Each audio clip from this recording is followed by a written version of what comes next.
Bueno, hermanos, vamos a continuar en esta noche. Si podemos abrir nuestras Biblias en Amós capítulo 5. Vamos a estar continuando con este tema, hermanos, con pudiéramos decir, estudio del libro de Amós. Y recordemos, hermanos, que el miércoles pasado nuestro hermano pastor José Mario nos compartía acerca del mensaje. No sé si se recuerdan las razones para volvernos a Dios, ¿verdad? ¿Se recuerdan? Las razones para volvernos a Dios. Hermanos, veíamos dos razones o dos pecados, pudiéramos decir, que el profeta Amós señalaba al pueblo de Israel y que debieron, hermanos, estas razones, estos pecados que el profeta señalaba, debieron, hermanos, ser motivos para que el pueblo de Dios se volviera a buscar a Dios con todo su corazón, ¿verdad? Con todo su corazón, como dice la Escritura, con toda la mente, con todo el corazón, ¿verdad? Con toda su vida. Y uno de ellos, hermanos, una de estas razones era porque Él, dice, juzgará a todos aquellos que incitan a otros a hacer el ¿qué, hermanos? A hacer el mal, se recuerdan, ¿verdad? Dice la Escritura que hay hombres que no solamente se complacen, hermanos, en hacer ellos el mal, sino que también se complacen en incitar a otros, dice, a que hagan lo malo delante de Dios. Es decir, hermanos, que esas vidas son tropiezo y, como decimos, se complacen en que otros hagan lo malo. No solo ellos se quieren quedar haciendo lo malo, sino que también desean que más gente haga lo malo, ¿verdad? Y eso es lo que veíamos, hermanos, el miércoles pasado. Pero también, hermanos, veíamos la otra razón, que es porque Él juzgará la religión vacía. ¿Se recuerdan? Dios juzgará la religión vacía, es decir, la adoración falsa, ¿verdad, hermanos? Dios va a juzgar también aquella adoración que no es genuina hacia Él, sino que son puramente rituales, puramente, pudiéramos decir, actos rituales, ¿verdad? Que no tienen que ver nada con adorar a Dios, sino que con solamente seguir ciertas cosas, ¿verdad? Seguir ciertos rituales, seguir ciertos, pudiéramos decir, métodos, ¿verdad? Que tienen que ver muchas veces, ¿verdad? Como adorar a Dios, ¿verdad? Pero, hermanos, recordemos que el pueblo de Israel en los tiempos del profeta Amós pasaba por un tiempo, si se recuerdan en la introducción que decía nuestro hermano, un tiempo de mucha prosperidad material, de mucha prosperidad física y de mucha tranquilidad y de mucho bienestar, ¿verdad, hermanos? Creo que todos hemos experimentado tiempos de este tipo, ¿verdad? Tiempos de salud física, tiempos de prosperidad económica, ¿verdad, hermanos? Tiempos de tranquilidad, ¿verdad? Que nada nos pasa, ninguna prueba. Todo decimos está azul como el mar, decimos azul, ¿verdad? Pero, hermanos, como producto esto de este bienestar, fíjese bien que este bienestar que el pueblo de Israel tenía, la nación de Israel, era producto de la opresión a los pobres, pasando sobre la necesidad y dignidad humana de sus prójimos, de sus hermanos. Y esto lo veíamos el miércoles pasado, ¿verdad? ¿Se recuerdan? ¿Verdad? Cuando hablábamos de las vacas de Basán y todo eso. ¿Se recuerdan, hermanos? Que el pueblo, pues, había entrado en una decadencia moral, había entrado en una decadencia, pudiéramos decir, en una corrupción también. Y esto lo vimos en el capítulo 4 y lo hemos visto a través de todos estos mensajes que hemos recibido de Amós. Esta situación de bienestar, hermanos, a la vez les permitía a la nación de Israel dedicar, fíjese bien, mire cómo son las cosas, ¿verdad? Que esta situación de bienestar, de tranquilidad, de prosperidad y de ese relax, pudiéramos decir, ¿verdad? Le permitía a la nación de Israel dedicar, fíjese bien, más tiempo y más recursos al culto religioso, ¿verdad? Que daba más chance de congregarse, de venir tranquilo, porque de pronto quizás ya no venimos a pie, sino que de pronto venimos en un vehículo, ¿verdad? Hay más facilidad, ¿verdad? Para congregarse, quizás hay un mejor trabajo y tantas cosas, hermanos, que pueden venir y facilitar, como al pueblo de Israel le facilitaba, dedicar más tiempo, mire, y más recursos al culto religioso, ¿sí? Es decir, a cumplir, hermanos, celosamente todos los deberes cristianos, ¿verdad? todos los deberes que como cristianos nosotros llevamos a cabo, que son, ¿cuáles son, hermanos? Venir a la iglesia, congregarse, ¿verdad? Venir a los ayunos, congregarse en un GPD, ¿verdad? ¿Qué más? Diezmar, ofrendar, dar para las misiones. ¿Qué más, hermanos? Servirle a Dios. Bueno, y así podemos hablar de muchas cosas, hermanos, que como creyentes nosotros hacemos. Y que el pueblo de Israel también, hermanos, hacía de una manera celosa. Imagínense, de una manera celosa. Cumplía al pie de la letra todos los deberes que como nación de Israel Dios le exigía.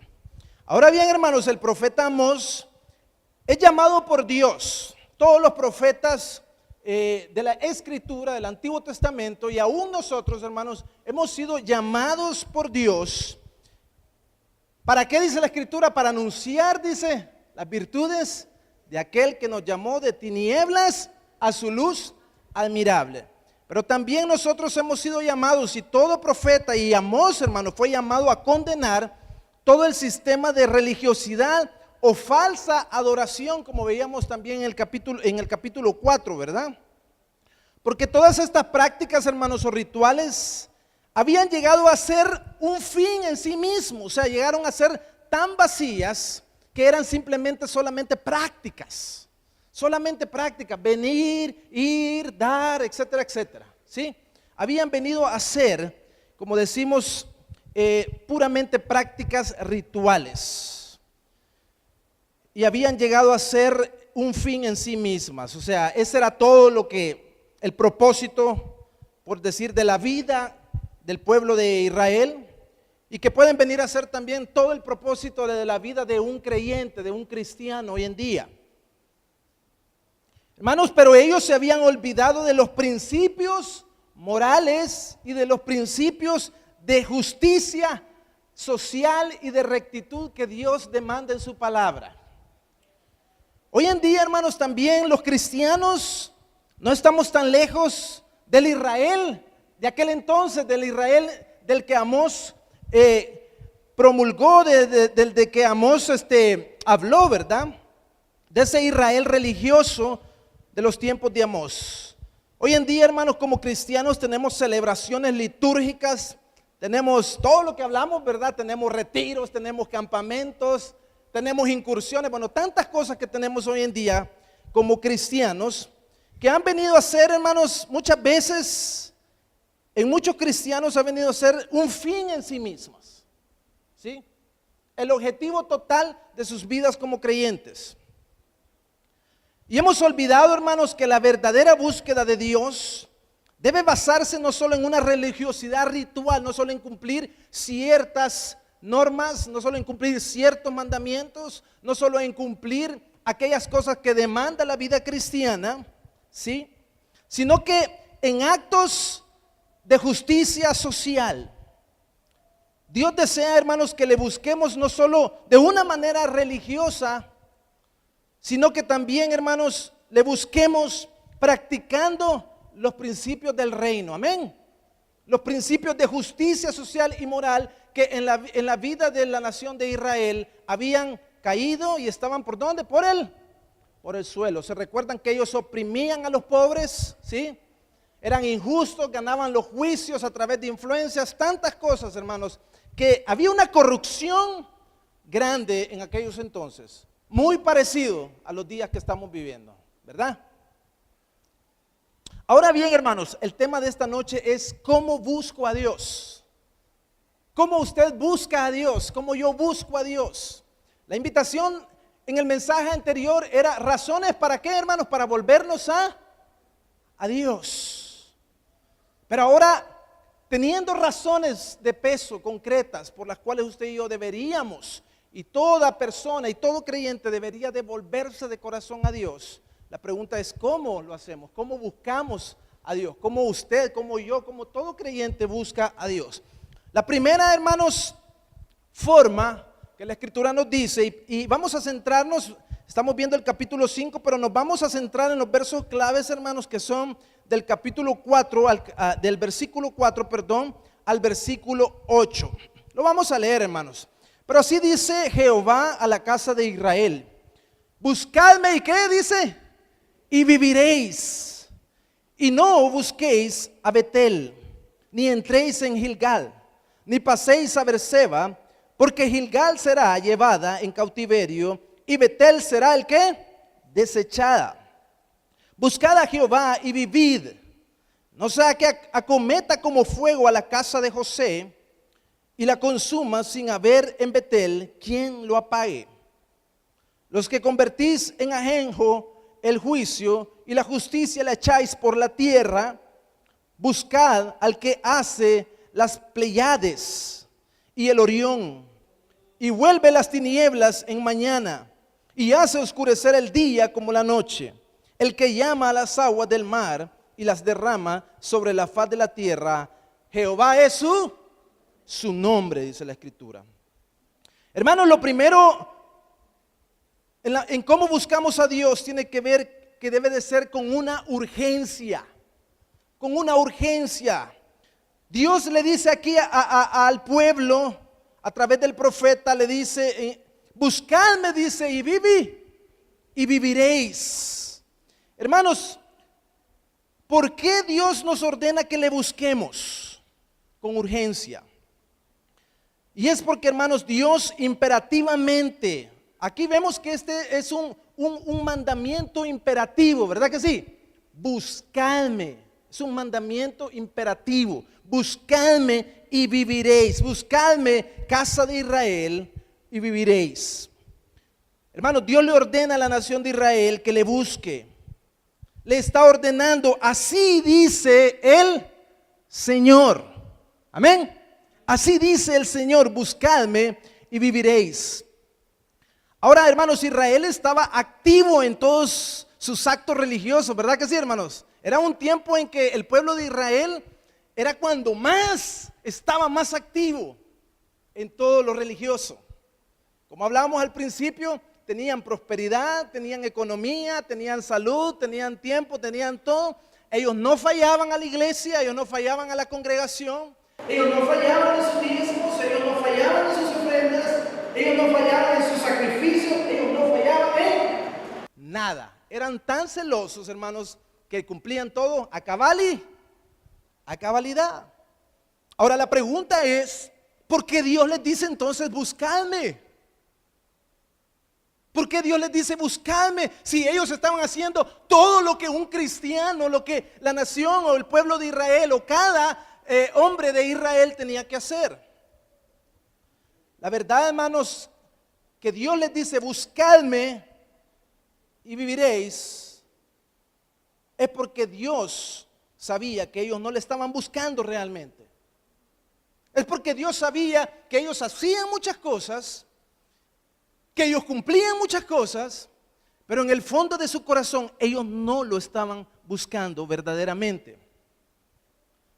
De lo contrario, Dios no les hubiera dicho eso, ¿verdad, hermanos?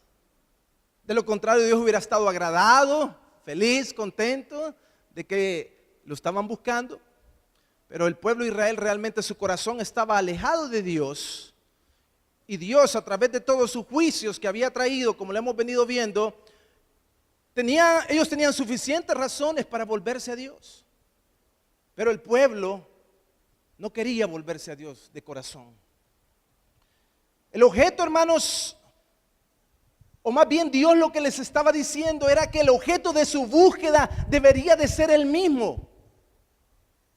No los ritos, no las acciones o las cosas que a diario como cristianos uno hace y como el pueblo de Israel hacía, sino que la verdadera búsqueda, el verdadero objeto de búsqueda de ellos, Dios decía que buscadme a mí. Buscadme a mí, no busquéis otras cosas, buscadme a mí. Yo debo ser el objeto de tu búsqueda, no los cultos religiosos. Yo debo ser la razón de tu búsqueda, le estaba diciendo al pueblo de Israel. En pocas palabras, Dios le estaba diciendo y Dios le dijo al pueblo de Israel desde el inicio: yo soy el que soy. Yo soy tu redentor. Yo soy tu sustentador, pueblo de Israel. Yo soy el Dios que te saqué de Egipto. Yo soy el Dios que te libré de la mano de Faraón. Yo soy el Dios que te sustentó en el desierto. Yo soy el Dios que iba como una columna de fuego, como nube. Yo soy el Dios que abrió la peña en el desierto. Yo soy el Dios que abrió el mar rojo para que tú pasaras. Yo soy el Dios que te alimentó en el desierto con maná. Yo soy tu sustentador, yo soy tu Dios, era lo que le estaba diciendo. Hermanos, muchos cristianos hoy en día piensan que buscar a Dios tiene que ver solamente con no fallar al culto, con no fallar 4 o 5 domingos al culto. Con eso muchos creyentes están satisfechos y ya dijeron que ya buscaron a Dios. Otros piensan que con ofrendar, aunque no vayan al culto, pero mando mi ofrenda, ahí estamos bien, estamos cabal, ¿verdad? Estamos buscando a Dios. Piensan que con ser cumplidos en sus diezmos también, con tener una Biblia como esta, y si es MacArthur o es Diario Vivir o es otra de cuero y mejor, están buscando a Dios, cuando de pronto quizás la Biblia no se abre ni siquiera hasta de domingo en domingo, ¿verdad? Se anda buscando en el carro por dónde está y ya la viste, ¿dónde la encontraste la Biblia? O se pierden las Biblias, para mí ya me han perdido, hermanos, también. Biblias buenas, hermano, que me ha regalado mi esposita, con vergüenza. O piensan, hermanos, muchos cristianos piensan que con servir también eso es suficiente. Pero buscar a Dios va más allá, hermanos, de todas estas cosas. Buscar a Dios tiene que ver con adorarlo con nuestra vida entera. Con todo, decía Dios, con toda tu mente, con todas tus fuerzas, con todos tus pensamientos, con todo tu corazón, con toda la vida tiene que ver, hermanos, con adorar a Dios, la vida del creyente. Tiene que ver con adorarlo en todo tiempo y en todo lugar también. Con obedecer y poner en práctica sus mandamientos, sus leyes y sus estatutos. Y no solamente, hermanos, con una serie de actos religiosos como el pueblo o la nación de Israel estaba haciendo. Y ellos pensaban que estaban buscando a Dios, cuando Dios les dice: buscadme y viviréis. Ahora, hermanos, Dios les dice: buscadme y viviréis. Hermanos, debemos de buscar a Dios urgentemente porque Él es la vida. Dios es la vida de todo hombre. Jesucristo es la vida de todo hombre. Israel, hermanos, se encontraba en una decadencia moral, como lo hemos visto, en un paganismo y en un materialismo atroz. ¿Sí? Su mente y su corazón no estaban puestas en Dios, sino que estaban puestas, hermanos, en un materialismo, como veíamos el miércoles pasado, como esos hombres allá ¿de dónde eran, hermanos? De ese país que era bien pobre, ¿se recuerdan? Haití, ¿verdad? De Haití, decía nuestro hermano José Mario, que estaban allá en las montañas, en una colonia encerrada, que sus hijos los mandaban allá a estudiar a otras universidades y todo, mientras el pueblo, el 99% decía, ¿verdad? Más o menos, el 99% estaba en ¿qué, hermanos? En pobreza, estaba siendo oprimido, estaba en calamidad, estaba en necesidad. Israel, hermanos, estaba de igual forma. Estaba sumergido, hermanos, en el paganismo, el materialismo, en la idolatría. Se habían alejado del Señor y estaban muertos en vida. Estaban muertos, vivían y todo, hacían muchas cosas, pero estaban muertos. No habían frutos dignos de justicia en ellos. Es más, hermanos, los juicios de Dios ya estaban sobre sus vidas, ¿sí? Y vimos tanto juicio, hermanos. Pudiéramos mencionar cuánto juicio Dios no trajo a la nación de Israel, porque ya sus juicios estaban sobre la nación.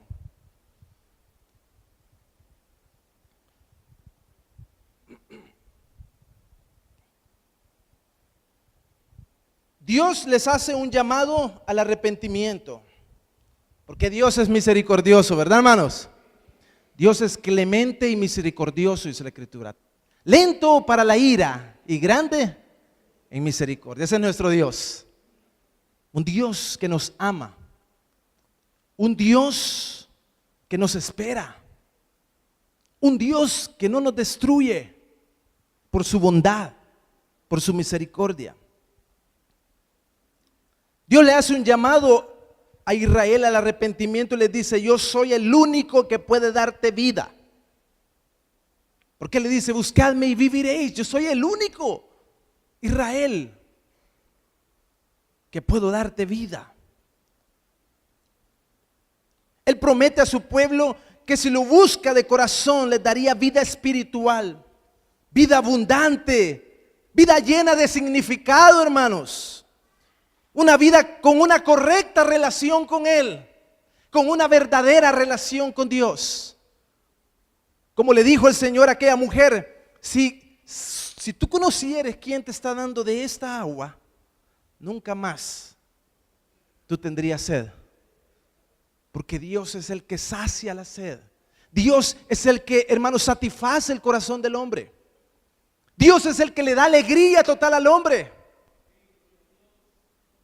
Dios, hermanos, es el que le da al hombre toda la plenitud, el gozo, la razón de vivir, el significado. Como dice aquel canto: razón de vivir me diste cuando ya no tenía. Me extendiste tu mano cuando el mundo, dice, me abandonó. ¿Cuántos estábamos así, hermanos? Sin razón de vivir. Yo aquí estoy viendo, porque me hacen falta los lentes, no sé si ya notaron, ¿verdad, hermano? Pero estoy viendo aquí este chero, ¿verdad? El testimonio de él me acuerdo yo, ¿verdad? Me recuerdo tu testimonio, ¿verdad que es cierto? Estabas sin razón de vivir cuando Dios te encontró, y ahora Dios te ha dado una nueva razón de vivir, un nuevo sentido, una vida nueva, una vida con propósito. Amén. ¿A cuántos nos ha dado el Señor, hermanos? Una vida con propósito, una vida con razón. Cuando estábamos perdidos, cuando estábamos muertos en nuestros delitos y pecados, dice la Escritura. La vida de toda persona, hermanos, encuentra sentido en Dios. Las cosas materiales no son capaces de satisfacer y llenar nuestras vidas como lo hace Dios o como lo ha hecho Dios en nuestras vidas. Porque son temporales, son vanas, son vacías. Mientras que Dios, hermanos, sí es capaz de llenarnos con su plenitud, porque dice la Escritura que en Él habita la plenitud de la deidad. Amén. En Él habita la plenitud de la deidad. En Él habita el Padre, en Él habita el Hijo, en Él habita el Espíritu. Y Él es capaz de llenar nuestros corazones. Es capaz de producir en nosotros frutos dignos de arrepentimiento y frutos dignos de justicia también. Pero, hermanos, lo segundo de cómo buscamos a Dios debe de ser no con religiosidad. No con religiosidad. Dice el versículo 5: y no busquéis a Betel, ni entréis en Gilgal, ni paséis a Berseba, porque Gilgal será llevada, ¿cómo, hermanos?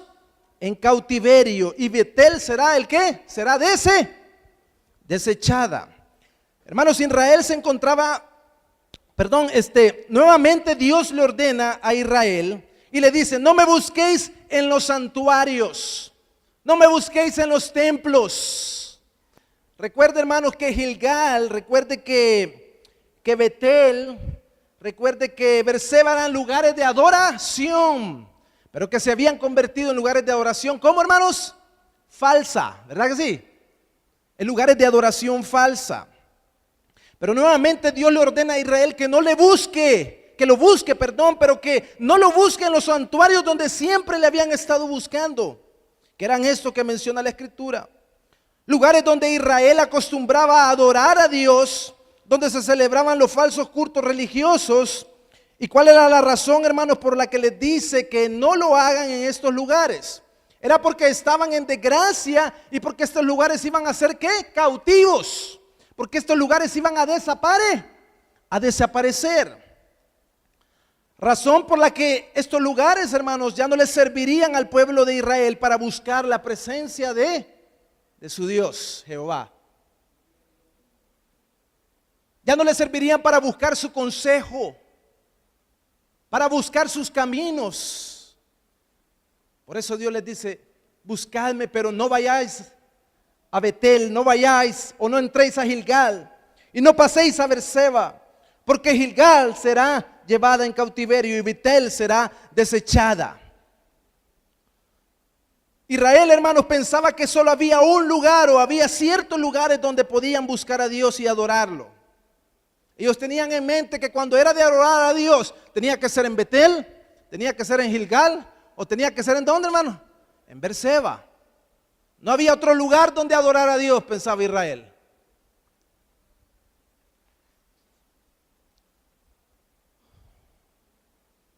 Y ellos pensaban que solamente eran los santuarios los lugares donde podían adorar a Dios y entender sus caminos y entender sus consejos. Pero el llamado, hermano, principal de Dios a su pueblo era más que buscarlo en los santuarios. Lo que les estaba diciendo es que debían de buscarlo a Él. Amén. Que debían de buscarlo a Él porque Él es la vida. Dios es la vida. Y todo aquel que se acerca a Dios vivirá, dice la Escritura. Jesús dijo, ¿se recuerdan? Les dijo, aunque esté muerto, dice, ¿qué va a hacer? Vivirá, le dijo el Señor. Porque Él es la vida, hermanos. Amén. Por eso Él puede decir que si alguien le busca, va a vivir. Y el llamado principal de Dios al pueblo era que lo buscaran, pero que lo buscaran a Él. Y que lo adoraran a Él en sus corazones para tener la vida que ellos habían perdido, porque ellos habían perdido la vida, hermanos. Ellos estaban vivos, pero estaban muertos. Porque estaban, hermanos, en lo más profundo, en las mayores profundidades de degradación y de corrupción del pueblo de Israel. Ahora, ¿cómo buscamos a Dios? ¿Cómo los creyentes, cómo los cristianos de hoy en día buscan a Dios? Hoy en día los creyentes lo buscamos en actos de adoración. Acabamos de pasar una semana, ¿verdad, hermanos? Donde nos costó llegar a la iglesia, ¿verdad? Porque las personas buscan a Dios en actos de adoración, en ritos, en costumbres, en penitencias, con mucho activismo religioso también. Y eso no solo en la iglesia universal, hermano, sino que también en la iglesia evangélica. Hay mucho activismo religioso.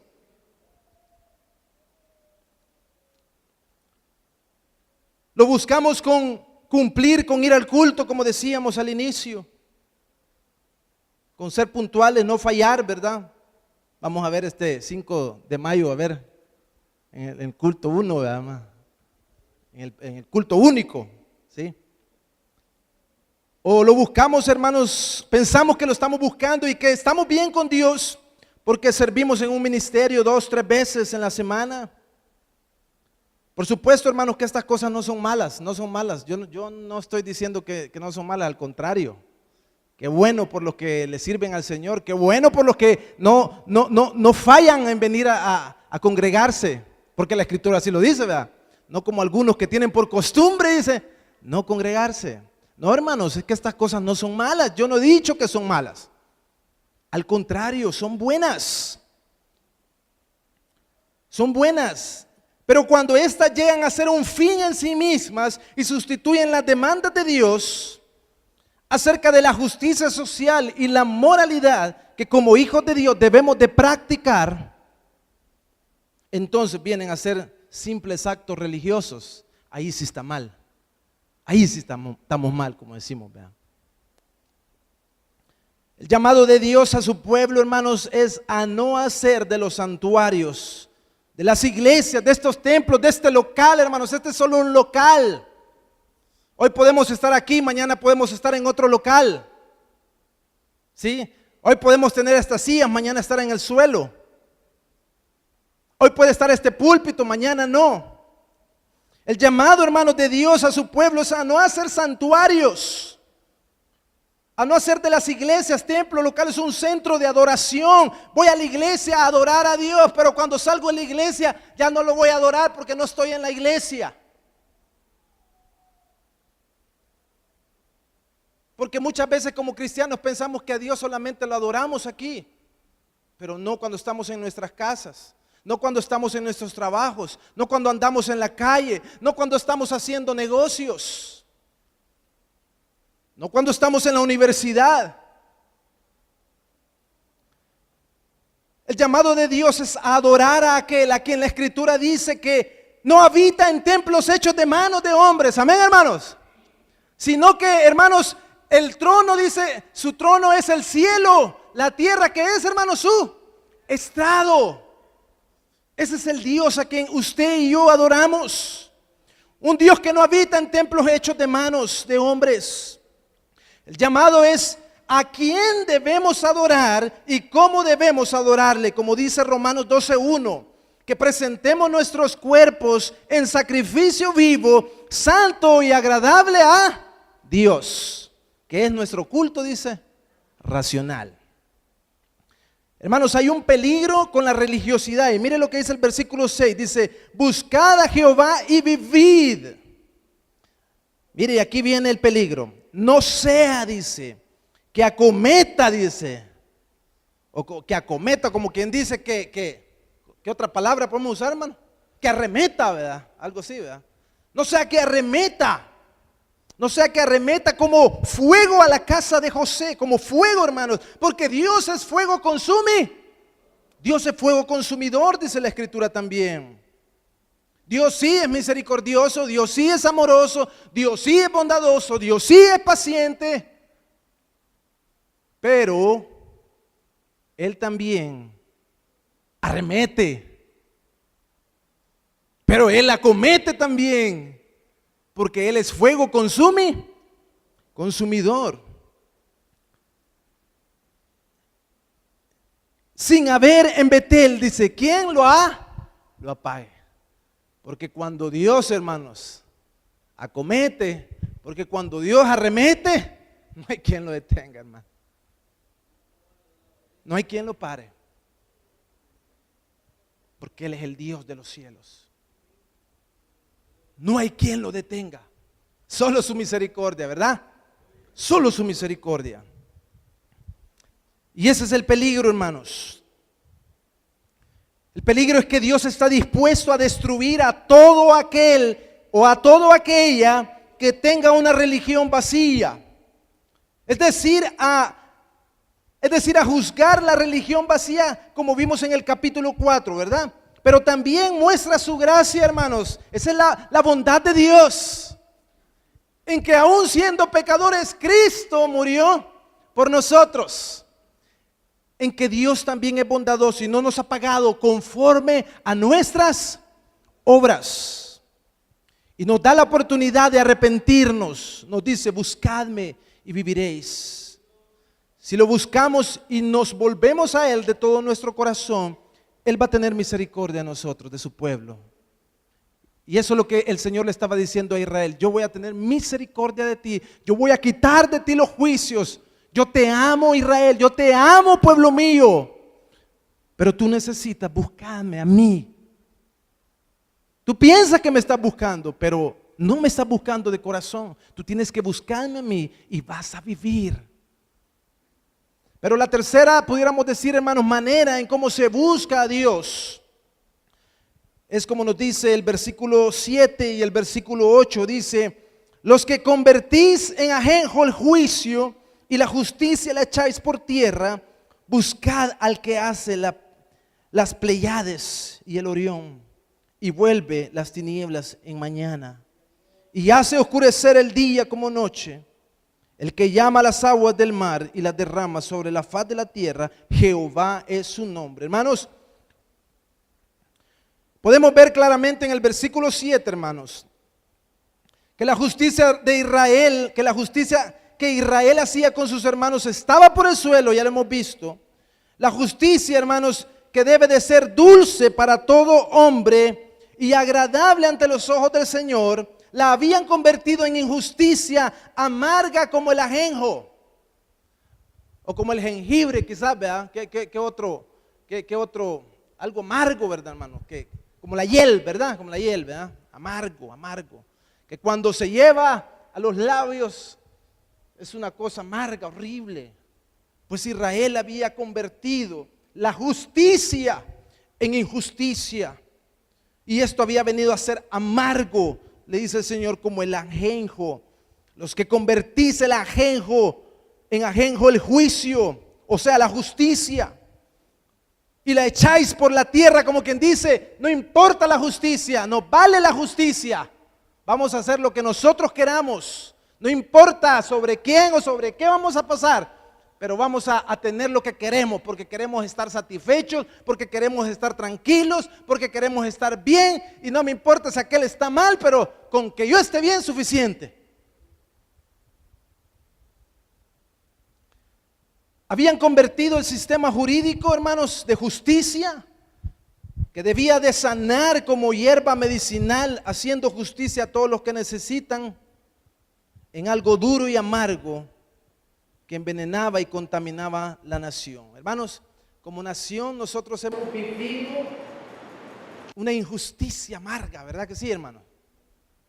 Una injusticia, una impunidad, una corrupción, que lo que merecen no se les paga como debe de ser. Un sistema corrompido, hermanos, corrupto. Eso es lo que nosotros como nación de El Salvador también hemos estado experimentando y lo vemos día a día ante nuestros ojos, en los periódicos, en los diarios digitales. Vemos la injusticia, hermanos, que como país estamos teniendo. Pero esto es a nivel mundial también, hermanos. Pero esto, hermanos, es algo duro, es algo amargo que envenena y contamina a la nación. El salmista decía, por poco decía el salmista, ¿y qué decía? Y me resbalo, dice, al ver cómo estos injustos se les saltan los ojos de gordura, dicen lo que quieren, hacen lo que quieren y nada les pasa, pero no vaya a ser yo que haga una cosita y ahí voy enchuchado. Gloria a Dios, hermano, que no nos deja pasar nada el Señor. Gloria a Dios. Gloria a Dios que nos corrige. Gloria a Dios que nos ama. Y gloria a Dios que nos disciplina cuando necesitamos que nos discipline. Porque Él dice que si le buscamos vamos a vivir. Hoy en día, como dice Romanos 1:18, ciertamente la ira de Dios viene revelándose desde el cielo contra toda impiedad e injusticia de los seres humanos, de los hombres, que con su maldad obstruyen el que, hermanos, la verdad. Y eso es lo que vemos hoy en día, hermanos. Y muchas veces, aún en el pueblo de Dios, vemos cómo conociendo la verdad, conociendo la justicia, se retiene con injusticia. La verdad, se obstruye la verdad. Y esto trae la ira de Dios, hermanos. Esto trae los juicios de Dios. Pero, hermanos, Dios no solo castiga la injusticia, Dios no solo castiga la maldad, sino que Dios, hermanos, es el que produce obras de justicia y Dios es el que es capaz de que todo aquel que se acerca a Él pueda vivir una vida de justicia. Que todo aquel que se acerca a Él pueda vivir una vida plena, conforme a su palabra, conforme a sus mandamientos, conforme a sus ordenanzas. Dios es el único que puede hacerlo. La obra de Jesucristo en nuestras vidas es capaz de transformarnos, de hacernos nuevos hombres, nuevas mujeres, nuevos ciudadanos, nuevos esposos, nuevas esposas, nuevos trabajadores, nuevas trabajadoras, nuevos padres, nuevas madres, nuevos hermanos. Es la justicia de Dios. Dice el versículo 8. Y vuelve a decir, hermanos, la palabra clave aquí es buscad. La palabra clave aquí es buscad. Buscad al que hace las Pleiades y el Orión. Buscad al que hace descender. Buscad al que le pone límite a los mares. Buscad al que hace llover, ya va a comenzar las lluvias, hermanos. Buscad al que cierra los cielos. Buscad al que te da la vida cada mañana. Buscad y vuelve las tinieblas en mañana, dice. Cuando está oscuro, mañana amanece claro. ¿Quién es el que hace eso, hermanos? Jehová Dios, amén. Y hace oscurecer el día como noche. ¿Quién es el que ha puesto la noche en este instante, hermanos? Jehová Dios, el Señor. El que llama a las aguas del mar y les dice, no traspase su límite. Si no, el agua se nos vendría encima, hermanos. No, fuera un tsunami, ¿verdad? Pero ¿quién es el que dicta? Es el Señor, está diciendo aquí. Y las derrama sobre la faz de la tierra, mire, el que hace llover. Derrama las aguas de que están arriba en los cielos y las manda a la tierra. Jehová es su nombre, dice. El único que puede hacernos volver a Él mismo. Él es el que sabe dar a cada quien según merece.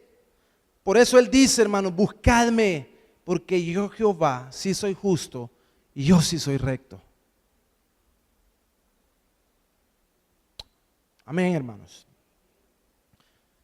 El llamado de Dios para su pueblo, amados hermanos, es a que con urgencia volvamos prontamente a Él, con todo nuestro corazón. Ese es el llamado de Dios que le hizo a la nación de Israel.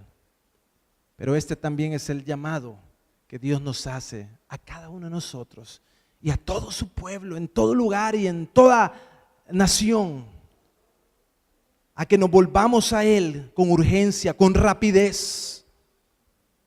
A que nuestra vida religiosa, por decirlo así, hermanos, o esa manera, o a nuestras prácticas espirituales, ¿verdad?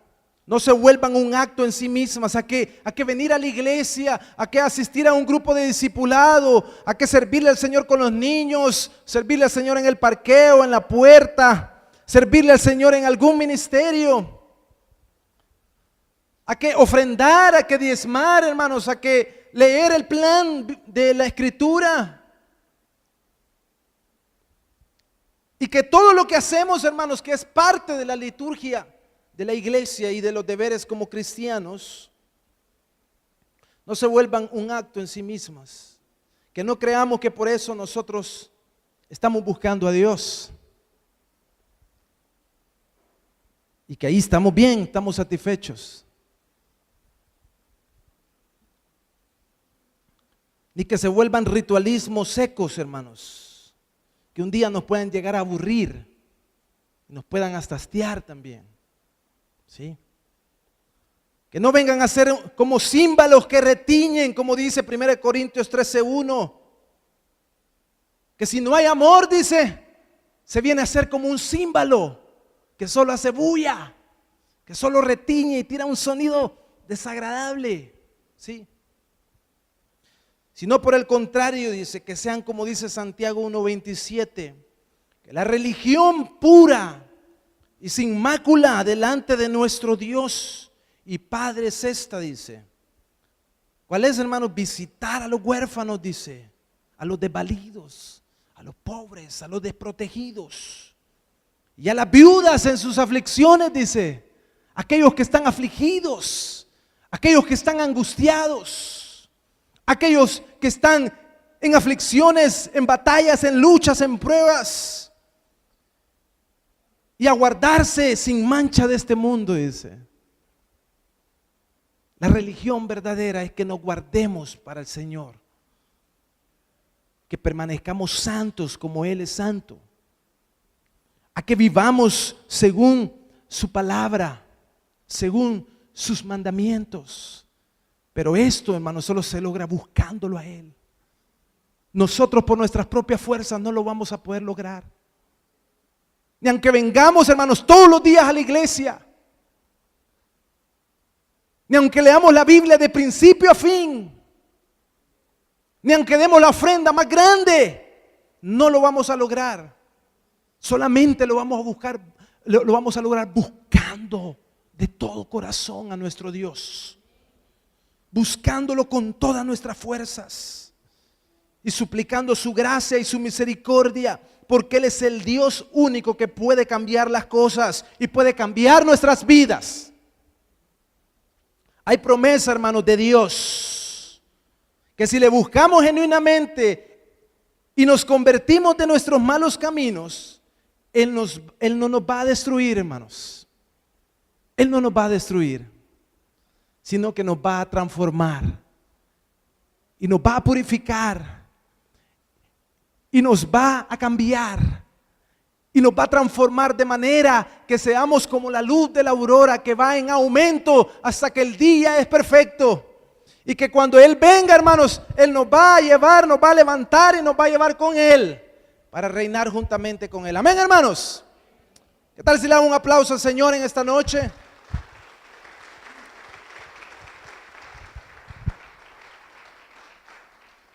Hay un canto muy lindo, quisiera invitar a nuestros hermanos músicos. Hay un canto muy lindo, hermanos, que en esta noche expresa, que en esta noche podemos expresar a Dios como una oración, como un clamor de nuestro corazón. Y ese canto dice: escudriñemos nuestros caminos, dice, y volvamos a Jehová. Hermanos, que en esta noche cada uno de nosotros pueda escudriñar su corazón delante de Dios y decirle: Señor, escudriña mi corazón. Porque, hermanos, ustedes me pueden ver a mí.